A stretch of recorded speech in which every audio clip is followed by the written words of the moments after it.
Perpanjangan kontrak pelatih timnas Indonesia Shin Tae-yong yang akan habis pada bulan Juni 2024 membuat Ketum PSSI Erick Thohir harus mereview usai gelaran Piala Asia. Kepada yang terhormat Pak Erick Thohir sebagai Ketua PSSI dan juga jajaran PSSI, saya beserta banyak sekali fans timnas Indonesia, kami memohon agar kontrak Shin Tae-yong diperpanjang tanpa harus menunggu di bulan April Piala Asia U23. Karena saya melihat banyak sekali progres yang dilakukan dengan segala keterbatasan. Jadi untuk semua pihak akan lebih tenang bekerja jika kontrak kedepannya itu semua lebih jelas dengan memperpanjang kontrak Shin Tae-yong. Terima kasih Pak Erick. Pertanyaannya, 2 bulan nih kalau orang bola kan begitu nih. Saya juga diajari sama pelatih, cuma pelatih nggak mau ngomong langsung. Karena itu tadi dibilang lokal pret. Jadi oke, diskusinya sama saya ngomong nih sekarang. Dalam kurun waktu 2 bulan, November ke Januari, apa yang dikerjakan oleh STY? Tetap loh 3367, parkir bus. Dan kalau nggak salah pertandingan pertama Irak udah ada pemain baru kan? Pemain naturalisasi baru kalau nggak salah udah ada kan? Strike udah main kalau nggak salah. Strike udah kan? Iya udah main di. Yang berubah di Piala Asia cuma Justin Hubner aja. Iya sebenarnya. Tambahannya itu. Ivar. Tapi dari sisi apa ya, statistik aspek-aspek bola sebetulnya nggak banyak yang berubah. Kecuali golnya aja yang lebih sedikit, cuma 3 gol. Gitu. Artinya bahkan berhadapan nggak, artinya dengan kita Vietnam. mau kritis nggak lihat itu semua gitu. Kalau buat saya, kalau Exco itu harus kritis. Bahwa dia harus komplek mikirnya, harus jelimet, ya emang itu tugasnya Exco. Kalau nggak mau jelimet ya kayak kita, ya 16 besar. Komen dulu. Kita pun udah lama di bola. Benar. Kayak di luar lah begitu mikirnya. Tapi memang Exco tuh harus jelimet, harus komplek. Supaya apa? Ya kita nggak dibodoh-bodohin aja, intinya itu aja. Menurut Bung Ropan lebih baik diperpanjang 2 tahun atau 3 tahun? Kalau saya nggak usah tanggung-tanggung, kalau saya ya, karena kan di sini untuk apa mau diperpanjang mesti tunggu? Dia kan sudah berhasil, bahkan STY itu sudah tiga level kan dia bisa membawa lolos ke Piala Asia. Satu U20 di Uzbekistan, sudah selesai. Ya, kemudian sekarang ada U23 terakhir dia bawa di Solo untuk lolos di Qatar juga. Itu April sampai Mei. Nah di Kuwait juga dia sudah membawa tim senior, nih boy. Yang akan bertarung pada 12 Januari sampai 10 Februari 2024. Ya, dengan prestasi-prestasi seperti ini kan harus jadi pertimbangan seperti dipertimbangkan oleh PSSI dalam hal ini Pak Erick Thohir lah sebagai ketua. Apalagi mesti ditunggu lagi, mesti dilihat prestasi dia, apakah dia bagus nggak di Piala Asia, kan nggak usah lah. Sudah jelas seperti ini. Banyak masyarakat, netizen ini menunggu action dari Pak Erick Thohir ini untuk apa, misalnya gitu. Kalau Pak Erick Thohir bisa bikin gebrakan, ini bagus. Perpanjang aja 3 tahun misalnya, diikat untuk perpanjang dia. Dan ini akan jauh lebih membuat STY itu tenang.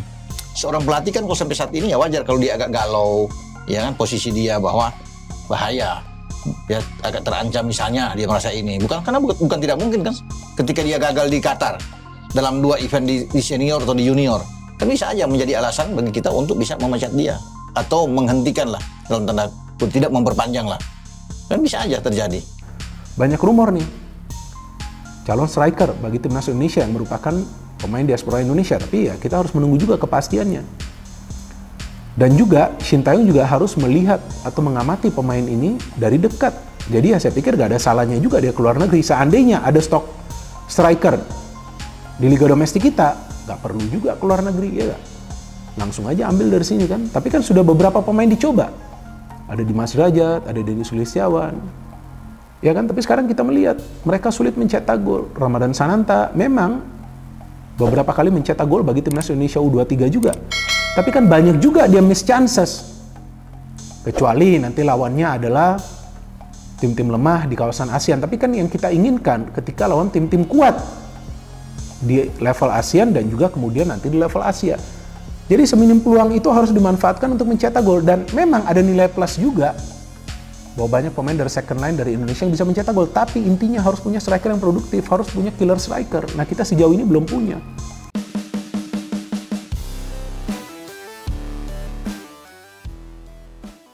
Timnas Indonesia dan Shin Tae-yong mendapatkan kabar baik soal naturalisasi Maarten Paes. Sebelumnya, proses naturalisasi kiper FC Dallas itu dikabarkan mengalami kendala lantaran artikel 9 ayat 2 soal pergantian asosiasi yang ditetapkan FIFA. Dalam artikel itu berbunyi, seseorang bisa berganti tim nasional jika berusia di bawah 21 tahun saat terakhir kali membela sang tim nasional pertama, baik di level junior maupun senior, dalam pertandingan resmi. Selain itu, sang pemain juga wajib lebih dari 3 tahun tidak membela sang tim nasional, plus tidak mempunyai caps lebih dari 3 kali. Masalahnya, ketika memperkuat timnas Belanda U21 di kualifikasi Piala Eropa U21 2021 pada tanggal 15 November tahun 2020, usia Maarten Paes adalah 22 tahun, atau melebihi batas usia yang ditentukan FIFA. Akan tetapi ada kabar baik. Anggota Exco PSSI periode tahun 2019 sampai tahun 2023 Hassani Abdul Ghani menyebut ada celah untuk melanjutkan naturalisasi Maarten Paes. Menurutnya, ada peraturan yang dapat dimanfaatkan, khususnya soal negara yang tidak mengenal dui kewarganegaraan seperti Indonesia. Benarkah Maarten Paes tidak eligible menjadi pemain timnas Indonesia? Kalau berdasar kepada artikel 9 ayat 2, benar Maarten tidak eligible karena pernah bermain untuk timnas Belanda U21 setelah September tahun 2020, tulis Hassani di Instagramnya. Batas waktu aturan soal persyaratan usia diberlakukan. Maarten terakhir membela Belanda vs Belarus, tanggal 15 November tahun 2020, sambungnya Hassani Abdul Ghani. Hassani yang sebelumnya mengurusi proses naturalisasi di era Muhammad Iriawan ini mengungkapkan masih ada peluang, jika PSSI jeli melihat aturan, khususnya uraian di artikel 9 FIFA. Namun kalau belajar dari kasus Jordi Amat yang juga pernah bermain di timnas U21 Spanyol, ada kemiripan. Bedanya Jordi membela Spanyol hanya beberapa minggu sebelum Dateline September tahun 2020. Tapi ada ayat lain di pasal 9 tersebut yang menyatakan pengecualian bagi mereka yang peraturan negaranya tidak mengenal dual citizen, kata Hassani. Oleh karenanya menurut saya Maarten masih punya kesempatan kalau Federasi Legal Team jeli melihat aturan, khususnya uraian di artikel 9 FIFA TSB. Good luck, ucapnya. Berita selanjutnya. Caleg DPRD 2024 ini dukung kontrak Shin Tae-yong di Timnas Indonesia diperpanjang. Shin Tae-yong mendapatkan dukungan agar kontraknya bersama Timnas Indonesia diperpanjang. Salah satunya datang dari Caleg DPRD Kota Jayapura Daerah Pemilihan, Dapil 4 untuk wilayah Abepura, Bio Paulin. Kontrak Shin Tae-yong hangat diperbincangkan akhir-akhir ini karena sang pelatih bakal habis kerjasamanya dengan PSSI pada Juni tahun 2024. Meski begitu, perpanjangan kontrak masih menunggu ajang Piala Asia U23 2024 yang disebutkan bisa menentukan masa depan pelatih asal Korea Selatan ini. Terkait hal itu, Bio Paulin ikut buka suara ketika ditanya oleh Tommy Deski soal Shin Tae-yong. Kalau Coach Shin Tae-yong aku pernah jawab pertanyaan ini waktu saya lagi lisensi A di Jakarta. Saya pikir Shin Tae-yong sama dengan pelatih lain kalau diberi waktu untuk kerja pasti akan bisa, tapi kalau waktu pendek susah, ucap Bio Paulin dikutip dari TikTok Tommy Deski. Apalagi kan ada pemain baru setiap saat harus tahu IDSTY, supaya mereka padu sama dulu, kita mau tetapkan strategi apa, imbuhnya. Maka dari itu, mantan pemain Persipura Jayapura ini menegaskan kontrak Shin Tae-yong harus diperpanjang. Jadi saya pikir, diperpanjang kontrak STY. Setelah itu, semua bisa melihat ada perubahan setiap hari kan. Jadi ya itu namanya pelatih. Kadang kita semua pelatih ini kalau dikasih waktu jangka pendek tidak ini, bisa, jelas Bio Paulin. Adapun Bio Paulin sendiri menjadi sorotan karena ia calon anggota legislatif, Caleg Pemilu 2024.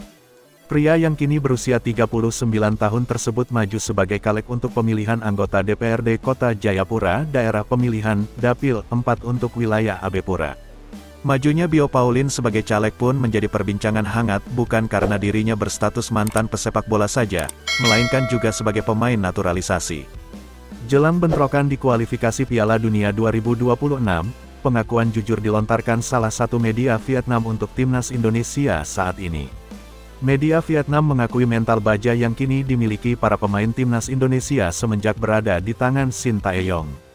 Timnas Indonesia dinilai sudah mengalami kemajuan bersama Shin Tae-yong hingga membuat Vietnam merana di Piala Asia 2023. Pengakuan ini dilontarkan jelang pertemuan Vietnam melawan Timnas Indonesia dalam lanjutan kualifikasi Piala Dunia 2026. Mau tidak mau, bisa tidak bisa Philippe Troussier dipaksa membawa Vietnam memetik kemenangan dalam pertemuan tersebut. Duel Vietnam melawan timnas Indonesia dalam lanjutan kualifikasi Piala Dunia 2026 digelar pada 21 dan tanggal 26 Maret tahun 2024. Pertandingan leg pertama digelar di Jakarta, tepatnya di Stadion Utama Gelora Bung Karno SUGBK, Jakarta, dan leg kedua di Stadion Maidin, Hanoi. Kekalahan di Piala Asia 2023 sangat mencoreng wajah sepak bola Vietnam. Hasrat menggebu ditunjukkan agar The Golden Stars membekuk skuad Garuda. Meski begitu, Crozier diprediksi tidak akan mudah memetik kemenangan atas Indonesia, berkaca pada pertemuan di Piala Asia 2023. Kekalahan Vietnam di ajang tersebut juga membuat Crozier dalam tekanan besar hingga bayang-bayang pemecatan mengikutinya. Diakui Soha.vn, jika Crozier gagal memberi kemenangan dalam 2 pertandingan melawan Indonesia, maka sosoknya terancam dipecat dari posisi pelatih. 2 konfrontasi dengan lawan asal negeri ribuan pulau itu merupakan laga yang harus dimenangkan oleh tim Vietnam, tulis Soha.vn. Indonesia bukan lagi lawan yang mudah diintimidasi saat menghadapi tim Vietnam, mereka sudah mengalami kemajuan. Sedangkan tim Vietnam sedang dalam masa sulit di bawah asuhan pelatih Crozier. Kalah dari Indonesia di Piala Asia 2023 jadi sinyal peringatan. Kesulitan untuk 2 pertandingan Maret mendatang. Kegagalan itu pun menyebabkan Crozier menghadapi banyak tekanan. Bahkan jika tim Vietnam tidak bisa melunasi utangnya kepada Indonesia di kualifikasi Piala Dunia 2026. Pelatih asal Prancis itu berisiko tidak bisa mempertahankan posisinya, imbuh mereka. Kondisi ini mengingatkan kembali saat timnas Indonesia membuat Crozier dipecat dari jabatannya sebagai pelatih Qatar di Piala Asia 2004. Sementara rekor Crozier melawan timnas Indonesia sebagai pelatih Vietnam juga belum berada di level terbaik.